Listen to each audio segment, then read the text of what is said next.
Et Art Paris a également ouvert ses portes cette semaine. Ce rendez-vous important pour l'art contemporain propose un parcours Art and Craft au sein de la foire. Donc c'est un parcours qui est pensé par le commissaire d'exposition Nicolas Tremblay. Et c'est l'occasion pour nous de revenir sur les liens de plus en plus forts entre l'artisanat d'art et l'art contemporain. Et Yamina Benahi, qui est fondatrice et directrice de la rédaction de la revue Geste, est notre invitée pour creuser cette question. Merci beaucoup d'être avec nous. Merci pour votre invitation. Alors, ce que je disais, c'est que Art Paris propose ce parcours Art and Craft. De quoi est-ce le signe? Est-ce que c'est un indicateur que le secteur de l'artisanat d'art se structure encore plus, ou alors que l'art contemporain s'intéresse de plus en plus à l'artisanat d'art? De quoi est-ce le signe, en fait? Alors, je vous répondrai en vous disant que historiquement, en fait, l'art moderne et l'art contemporain, c'est toujours irrigué de l'artisanat d'art, quoique de manière pas directe, c'est-à-dire que les plasticiens utilisant les matériaux tels que le textile, l'argile avec la céramique, le métal, le bois, se sont un petit peu tenus à l'écart des artisans d'art. Ils faisaient appel à eux sans forcément revendiquer la part de l'artisan d'art. C'est vrai que depuis peut-être une vingtaine d'années, l'artisanat d'art s'est un peu plus imposé au grand public, notamment via un certain nombre d'initiatives, et que justement Art Paris, par finalement ce thème qui est sans détour, Arts and Craft, donc art et artisanat, montre justement les capillarités très fortes et qui sont de plus en plus présentes sur justement ces thématiques autour des matériaux, que ce soit le textile, la laine, le métal, etc. Et justement, vous avez fait un petit tour déjà à Art Paris. Est-ce qu'il y a certaines œuvres, certains artistes qui vous ont interpellé, peut-être soit dans le fait que ce soit vraiment, ça s'inscrit dans une tendance actuelle, ou juste par simple goût? Alors, écoutez, j'aimerais citer 3 artistes que j'apprécie particulièrement. Jean-Marie Apriou, qui est un jeune artiste d'origine bretonne, d'ailleurs, qui est né dans le milieu des années 80, donc il doit avoir 35 ans, relativement jeune, qui présente donc sur le stand de la galerie Perrotin une tête qui est extrait d'une série, une tête en verre, qui est hommage en fait aux écrivains. Là, en l'occurrence, il s'agit de l'écrivain des Fleurs du Mal, Baudelaire. Je citerai également Michele Cacciofera, qui est d'une autre génération, né fin des années 60, qui travaille également le verre à la galerie Michel Rhin. Et puis qui d'autre? Peut-être un artiste un peu plus ancien qui est décédé il y a une trentaine d'années. C'est Joseph Go-Garriga, qui, lui, travaille le textile et qui présente une tapisserie, en fait, très structurée, très en volume, très matiériste. Et là, vous les avez choisis justement, c'est vos propres goûts, ou c'est parce que vous pensez que ce sont, par exemple, des matériaux qui sont particulièrement utilisés par les artistes contemporains?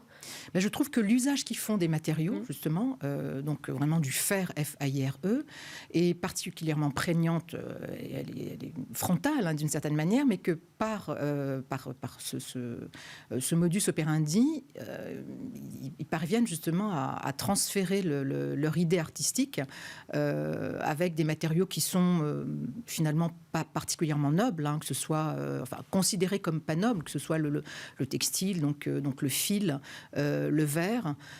Ça donne en fait à leur pratique une dimension charnelle qui est particulièrement intéressante, je trouve. Et je citerai également Jeanne Visserial, qui est une jeune artiste qui, elle, travaille le fil chez Templon. Et qui crée comme ça des sculptures tout de noir. Elle ne travaille que le noir, qui sont là aussi extrêmement frappantes.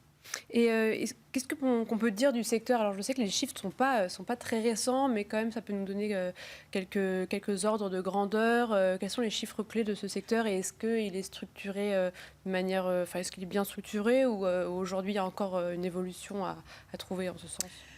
Alors, les chiffres, effectivement, comme vous le dites, sont loin d'être récents et sont loin d'être complets, puisqu'ils datent de 2019. Donc, ce sont des chiffres parcellaires qui, en fait, nous indiquent qu'il y a 60 000 entreprises en France, EPV comprises. Donc, EPV, ce sont les entreprises du patrimoine vivant. C'est un label qui a été créé par l'État en 2005 et attribué pour 5 années, donc qui est remis en cause chaque 5 ans.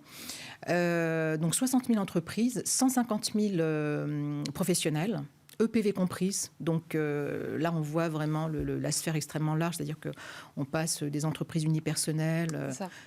Donc ça rassemble vraiment, ça manque de précision, ça rassemble énormément de types d'entreprises, avec un chiffre d'affaires cumulé de 18 milliards en France, dont 9, un peu moins de 9 à l'international.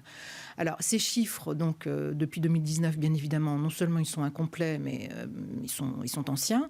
Et donc, justement, l'Institut national des savoir-faire français travaille dans le cadre d'une cellule qu'il a mise au point, qui s'appelle les éclaireurs, à ces chiffres qui vont être dévoilés à l'automne 2024 et qui seront donc beaucoup plus proches de la réalité du terrain. Parce que j'imagine qu'entre 2019 et aujourd'hui, des gens même sans en être connaisseur, on voit qu'on entend beaucoup plus parler d'artisanat d'art, voilà, que c'est quelque chose qui se structure. Est-ce que vous confirmez tout ça? Absolument, oui, tout à fait. Je crois qu'il y a un moment clé, c'est la Covid. C'est-à-dire que la Covid, avec tout ce que ça a entraîné de questionnements personnels, de recherche de sens, etc., et puis de recentrage, en fait, sur le domicile, sur le chez-soi. Que fait-on chez soi?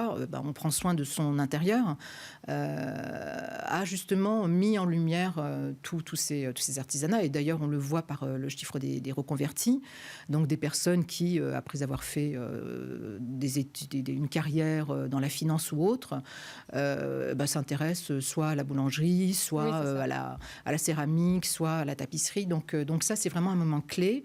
Et c'est vrai que ça a remis vraiment au goût du jour ces pratiques. Qu'est-ce qu'on peut dire du coup de cette tendance qui mêle artisanat et art contemporain? Comment regarder ça? Est-ce que c'est les artistes contemporains qui vont se tourner justement vers des artisans, qui vont faire un double travail, ou au contraire, c'est vraiment ces artistes qui vont se former, qui vont retrouver un goût du geste particulier proche de l'artisanat? Alors, il y a deux types d'artistes. Quand on parle d'artisanat, il y a ceux qui réalisent eux-mêmes leurs pièces, et d'autres qui font appel à des artisans dont c'est vraiment le travail. Mais l'idée première, elle est issue du plasticien, de l'artiste.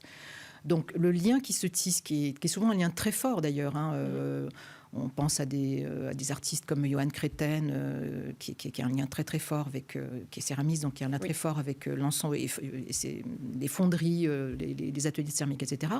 Donc à partir de son idée, va faire réaliser, en fait, va donner une partie de son idée, parce que c'est pas forcément l'ensemble de la pièce, de façon à ce que les artisans puissent lui donner forme.